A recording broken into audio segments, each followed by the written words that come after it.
Hi, I want to make a video on not being fooled by your feelings, and I guess this is a last minute kind of subject I wanted to make.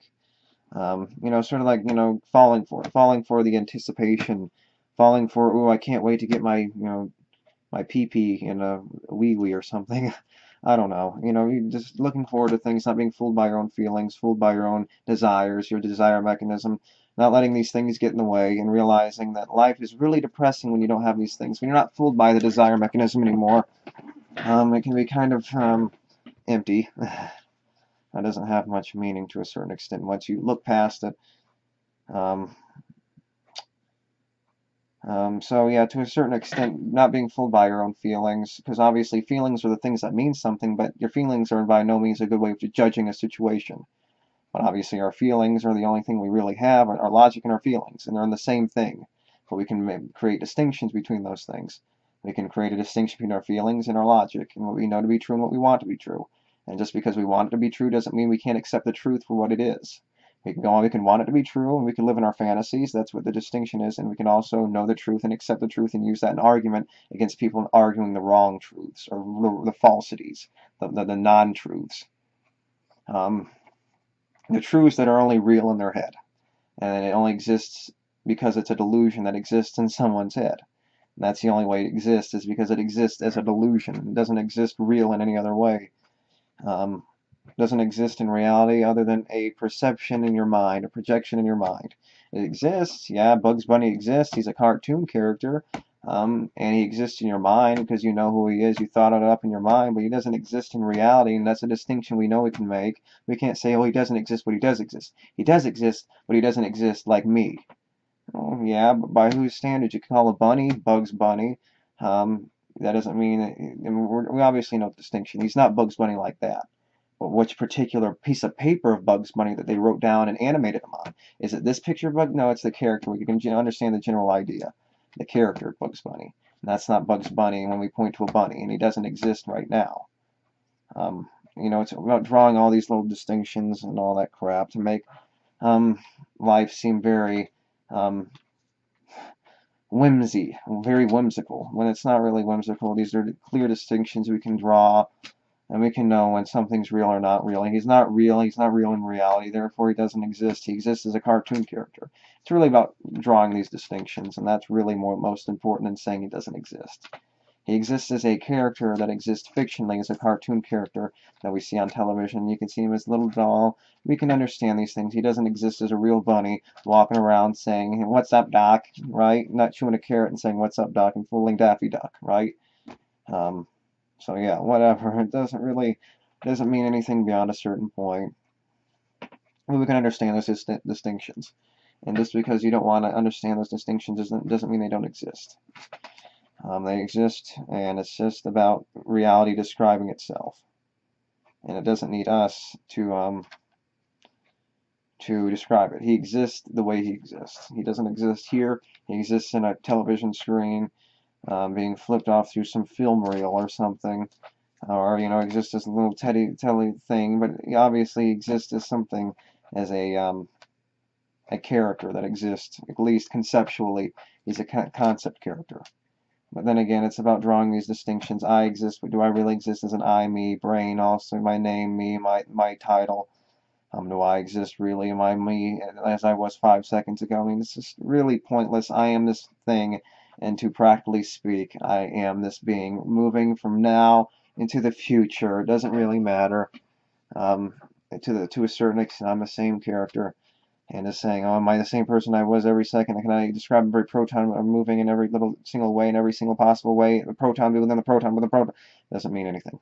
Reality describes itself. It doesn't need you to perceive or describe it.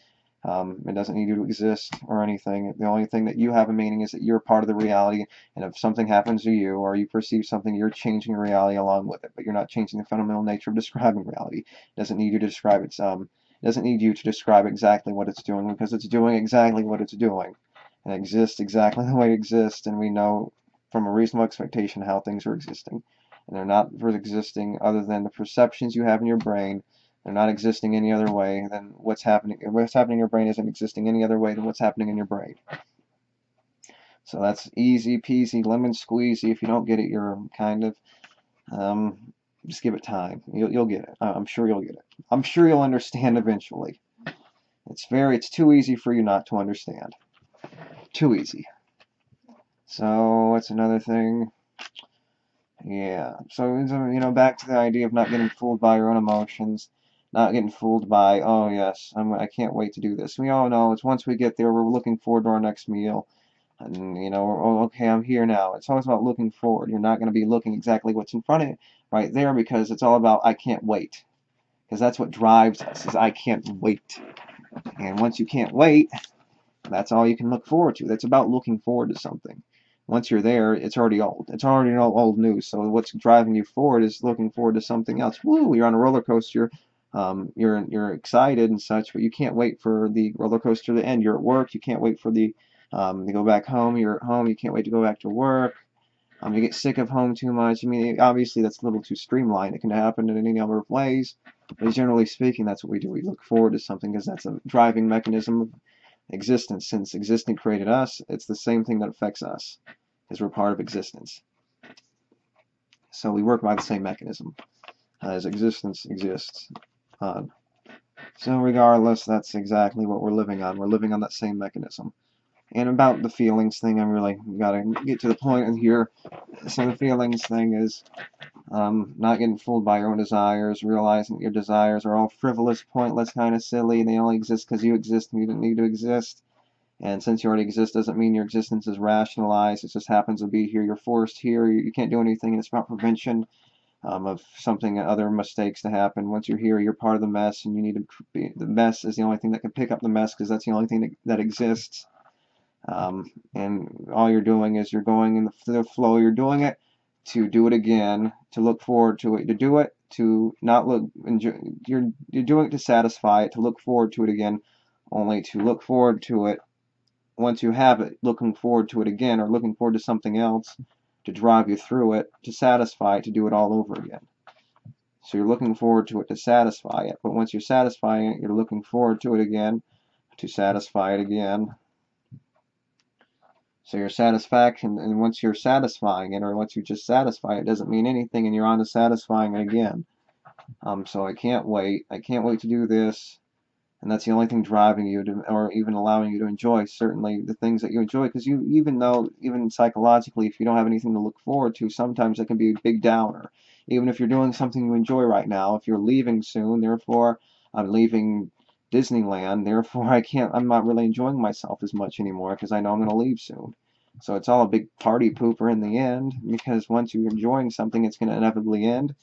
And once if you're enjoying something, it's inevitably going to end before you know it's going to be gone. And if you're seeing something in the future and it's, oh, I don't want to go to the dentist tomorrow. It's going to be here before. It's 10 weeks down the road, but before you know it's going to be here anyway. So it doesn't matter. It's going to be here. It's going to be the now moment before you know it. But then again, it's going to be in the past before you know it. It's going to be something that already moved and interacted and happened, and you're already on to the next set of events that are going to happen. You're on to the next 6 months before you have to go to the dentist again or whatever it may be. It's just the same streamlined, repetitive, redundant process that happens over and over again. You eat, you enjoy your meal, but you're enjoying your meal to survive long enough to eat again, to do the same thing, to look forward to your next meal. You're surviving long enough to eat your meal, to survive long enough, and to look forward to your next meal, to survive. So you're surviving long enough, looking forward to your meal, so you can eat your meal, and look forward to your next meal, survive long enough to eat your next meal. Yeah, seems kind of pointless if you ask me. You can enjoy your meal. I'm not saying you can't enjoy your meal, but once you recognize that, you can realize me enjoying my meal is a very thin illusion that I'm looking at. It's just sort of like not being able to see beyond a plastic bag. You sort of flick it a few times. You cut a knife through it, and you see sort of right through it. It kind of distorts reality a little bit, but you kind of, you rip through the plastic bag and you rip a hole through it and rip it in half. Then you kind of see it for what it is. Or a car window kind of distorts it a little bit. Then you smash it, and oh, it's much brighter than I thought it was, because the car window was kind of dampening the light. And you smash the window, and all of a sudden, holy crap, it's much brighter than I thought it was. And that's reality. It bites you in the ass, and it's because it's more painful than, say, the illusion that you may have that your feelings are giving you. Because your feelings are the thin veil over the things that are allowing your logic to see beyond reality. So like your biases cannot see beyond a certain point. You get fooled by these things very easily. They're very easy to, they're things that can fool you very easily. You don't really know it until it happens. Sort of like the whole idea of you don't realize you forgot something until you remember it again. Oh crap, this horrible thing happened to me, now it's bringing all these bad memories back. But I didn't realize just how relieved I was of forgetting this until I remembered again. But now I'm going through it again. I mean, that's how reality works, and it can't work logically, fundamentally, any other way. You can change to a certain extent, but you can't change the bedrock. And the only thing that change exists on is the deterministic mechanism for which you are moving through. You can change, and it's going to move somewhere in the future, but you can change by the laws for which you exist in right now. And it's going to happen a certain way, but you're still the piece moving, and the function and the flow of moving into the inevitable future that's been laid out but hasn't happened yet. So that's the control that you do have, arbitrarily speaking, in describing a practical as much as I can describe situation. So to a certain extent, that's the case. Yeah, so yeah, it's like you're not getting to the root cause. It's about understanding why you're excited for something, why you get excited, realizing the redundancy of your excitement, how, oh, I can't wait to do this, and wait, I've done this 100 times before. Man, this is getting kind of old now, isn't it? I've been doing this every day, and it's like I keep looking forward to it, but once I realize what I'm looking forward to, it's like, oh damn, what the hell? I'm looking forward to this. I mean, how am I looking forward to this still? How am I getting caught up in the excitement or getting caught up in the adrenaline of something so frivolous and pointless and silly? But that's the only thing that makes life survivable, is getting caught up in something. And getting caught up in it sometimes requires a dulling of your senses, of your thinking. But your feelings, to a certain extent, once you've reached beyond a certain point, your feelings are not going to get in the way of your reality. To a certain extent, that's where you eventually lead when you let reality take control of you.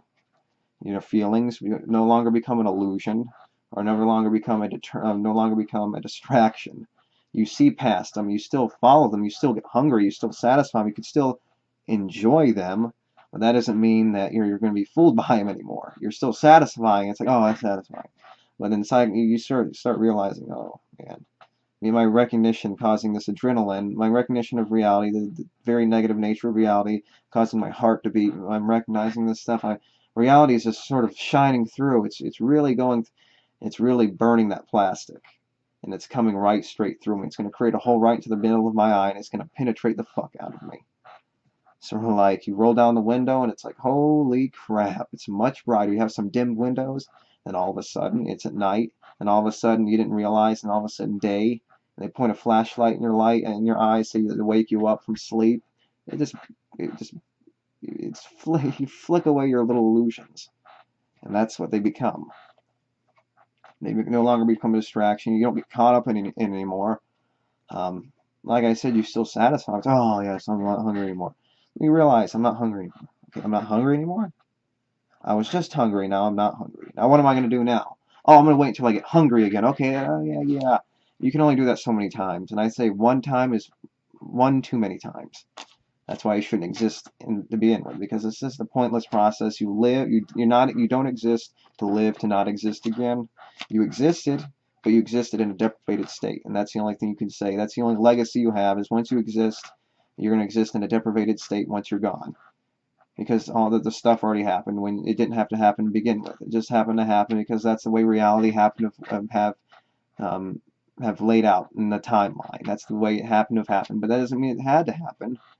It could have happened some other way, but it happened to happen that way, and it just happens to be the way reality works. But it's something that can be deterred against, and it doesn't need to be the happening that already happened to happen again in the future. It could be something to prevent in the future, and that's where we're taking the initiative. It's to prevent something from happening again. And just because it happens doesn't mean it had to happen, even now. It can be prevented, and we can take that lesson, and use that lesson to prevent something, say, even greater from happening again. So it's about deterrence. and using that. We can't say it was going to happen when it hasn't happened yet. And that's what really means something is preventing something from happening. And we can't say we couldn't have prevented it when it hasn't happened yet. It hasn't happened yet. So to a certain extent, we can say that we can prevent what we think may happen from happening. Or what we see as an inevitability from happening. We can prevent it because it hasn't happened yet. We can come to a possibility in our head, but that doesn't mean it's happened. And there's a certain way that we can learn from that happening, not prevent that from happening. And if we can't, we learn that lesson. We can say we're not going to let this happen again because we've learned something even more, and we can try to prevent it even harder next time, or find some other ways, or have the tools at our disposal to prevent it from happening again, maybe even worse. So it's about deterrence. And once it's happened, that's no reason to rationalize it. It's just say, I learned my lesson. Let's not do that again. That's what we need to do. Learn a lesson and not do it again.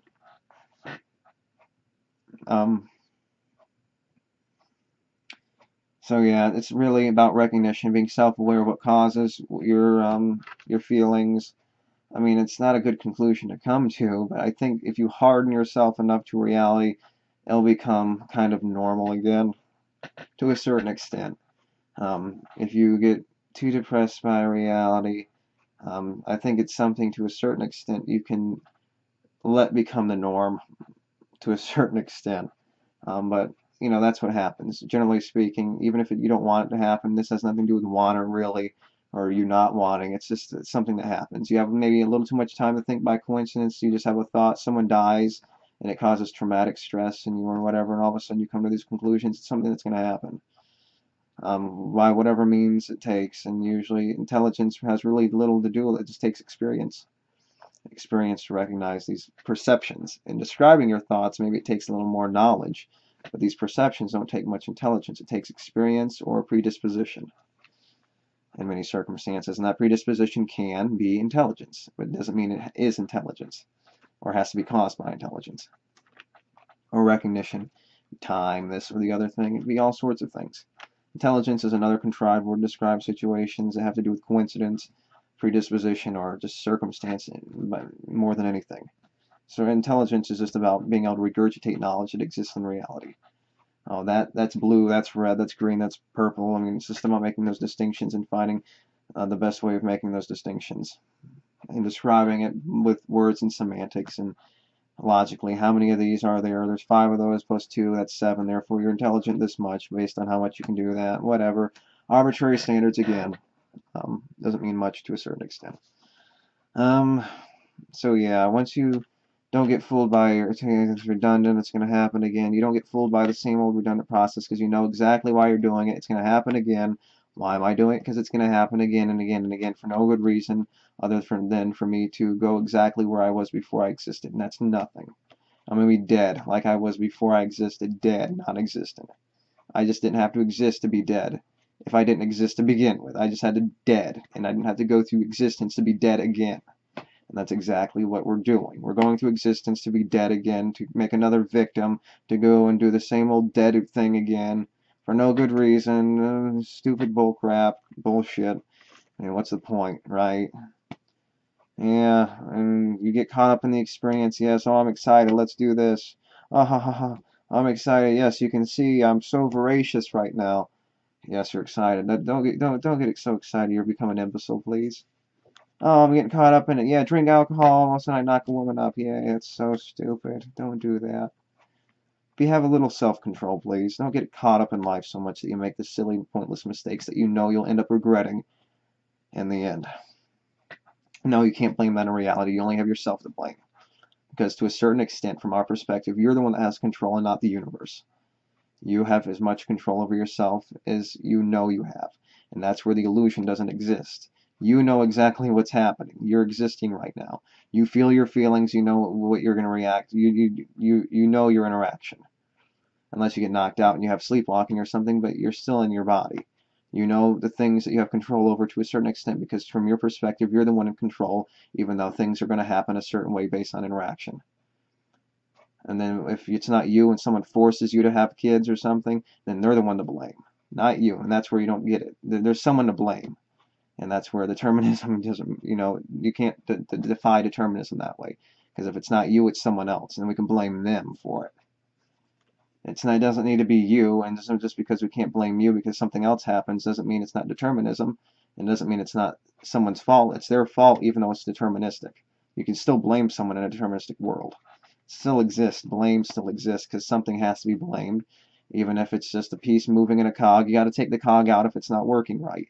Sort of like, oh, even though it's not your fault, you're the piece that caused it, and you have to be put to sleep. And even if you're just a victim of the circumstance that created that existence to begin with, or that circumstance, the piece needs to be taken out. So you can still be blamed.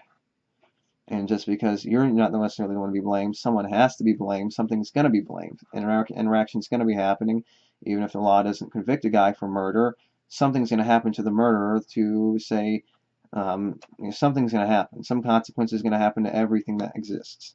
And it doesn't necessarily have to use a crime analogy to describe, say, consequences to actions. Something's going to happen regardless. That's what's going to happen. Someone can go and be a vigilante, hero and shoot the guy that murdered your 4 children. Doesn't mean that the judiciary system has to come and do it. Doesn't mean it doesn't exist. Interaction consequences are going to happen regardless. And just because you can't be blamed doesn't mean determinism doesn't exist or that no one can't be blamed. If someone forces you to do something, then they're going to be blamed. And just because it's not you all of a sudden doesn't mean that there's not something else to blame. And just because there's something to blame doesn't mean determinism doesn't exist. And just because determinism exists doesn't mean that something can't be blamed. So it works both ways because we're still moving into the future. And you know as much control over yourself that you can do when you're existing because you're the one in control even though something is going to happen a certain way. So you still have to take responsibility. I'm sorry, that's the facts. You can't use determinism as I don't believe in determinism, but if determinism is true according to you, then I'm not responsible for anything. I can get away with murder. Well, yeah, you can get away with murder. You can murder, but that doesn't mean something's not going to happen to you because you murdered someone. That means you're going to go to jail. That's just what's going to happen. That's the way life works. It's deterrence, and it's about preventing. And if you murder someone, you can't use that as a defense because you're just going to go straight to jail anyway because the consequences are going to happen anyway. You saying that is just another interaction. You say, I'm not going to go to jail, you're going to go to jail anyway. I can murder? Yeah, well, someone's going to send you off to jail and murder you just because you said that. Something's going to happen. It's just the way it's going to work. So these interactions exist by their very fundamental nature. Consequences are going to happen. Something's going to happen. You have an effect, and they have an effect. Everyone's going to have an effect. Everyone has an interaction, and they move in this existence. Very simple ideas. Yeah. So, I mean, it's really the feelings thing. It doesn't really matter if they're good or bad. Your feelings, to a certain extent, don't mean much. They're the only thing you have, and the things that mean things, but your logic means more, because that's the thing that can control this reality. That's the thing that this thing is based off of. Your feelings are based on reality, but your feelings are just silly projections, and they can almost in a way distort reality, and that's not good when you're just making it worse. When everything's good, you don't need to distort reality, right? So we can make reality as good as possible within the means of logic without letting our feelings get in the way and distort it. So let's try to find a way to let logic control our feelings, and our feelings control our logic. And if we let that happen, we realize that we don't need our feelings to control our logic, because logic can do just as much to control our feelings, and our feelings can do it control logic. We can make existence comfortable enough with our logic, or let it not exist. Then we can to let our feelings get in the way, because we're just perpetuating that negative existence by just letting our feelings constantly get in the way. And when we let our feelings get in the way, we have to realize everyone else has feelings, therefore I'm going to rationalize me doing this horrible thing by saying that everyone else would do it, or rationalizing everyone else doing it, meaning that, oh, well, since everyone else does it, that means, oh, I might do it as well. No, we need to get beyond that. We need to get beyond that excuse and putting ourselves in other people's shoes, because to a certain extent we can only do so much to put ourselves in other people's shoes before life just gets too frustrating and we realize we can only do so much to deter against things happening, because you have so much of an interaction that has an effect on everything. You can only do so much to know what you, by a reasonable expectation of what the effect is that you have on the world. So thinking about all that stuff and the things that you do, and oh, I'm selfish now, what does that mean for everyone else? You can only do so much of that. It's about letting our logic and letting our understanding of logic and fairness, and the logic is based on this mechanism of our existence, as opposed to just recognizing, say, protons moving scientifically, logically. Our logic is almost in a way controlling this experiment of existence and feelings. And that's what our existence is based off of. And the logic, a lot of the times that we use, is based on these feelings. And it's about using the logic to control those feelings, and the feelings to control the logic, and that's where it comes down to. It's like logic control feelings as opposed to the feelings control logic. And that logic, you'll realize, can control those feelings and pamper those feelings more than you think. And those feelings can be controlled by that logic, and it's about letting that logic take control of the feelings, the behaviors, and letting the feelings not get in the way of the logic, but letting the logic, and you'll realize the logic can do more to those feelings to help those feelings feel good, and those feelings can those feelings that you have of whatever it may be, denial or whatever it is, can do the logic, because you're just going to have the bad feelings, and it's usually the bad feelings that control the logic anyway, or the good positive feelings that lead nowhere. So it's about the logic controlling the feelings. So good or bad, it doesn't matter. It's just the same old thing. You realize everything's really miserable when you look past all your feelings anyway, your expectations, your sex drive, whatever it is, your hunger. You realize it's all very redundant. It's all very simplistic. In out sex. Hunger, you chew something, goes down your throat. You shit it out. You piss it out. You drink something. It's just something goes sliding down your throat. And you do it over and over again just to do it, to anticipate it. You anticipate it. You anticipate doing the simplistic process do the simplistic process just to satisfy it. You're doing it to satisfy it, and that's it. You satisfy it. Halfway through satisfying it, you can't wait to do it again. Or once you're done satisfying it, you can't wait to do it again. You're right on to looking forward to it right in the middle of satisfying it. And it's all about satisfying it, and that's it. It's about satisfying it, not doing it, but it's about satisfying it, getting out of the way. That's why you say masturbation is good enough for, say, a person getting their sexual things or whatever. It's about satisfying that drive, and that's it. And halfway through that satisfaction, or once you're done, it's like, oh, okay, now you're looking forward to it again, to do the same redundant process just to satisfy it all over again. It's just pointless. It doesn't do anything. It serves no practical, reasonable, realistic function beyond the function of existing for no good reason. So I think that's all I want to say. I don't want to babble on anymore. This video is just as long as the last video I made, so I think I'm going to end it right now. So yeah, if I have anything else to add on the subject, don't let your feelings get in the way, and realize that your feelings are a very thin veil beyond the in front of the truth that really exists. And your feelings are good or bad. It's just covering a miserable existence of reality. But the existence of reality, once you know it, you want to live in the misery rather than lie to yourself about your fairy tales. So thank you until next time.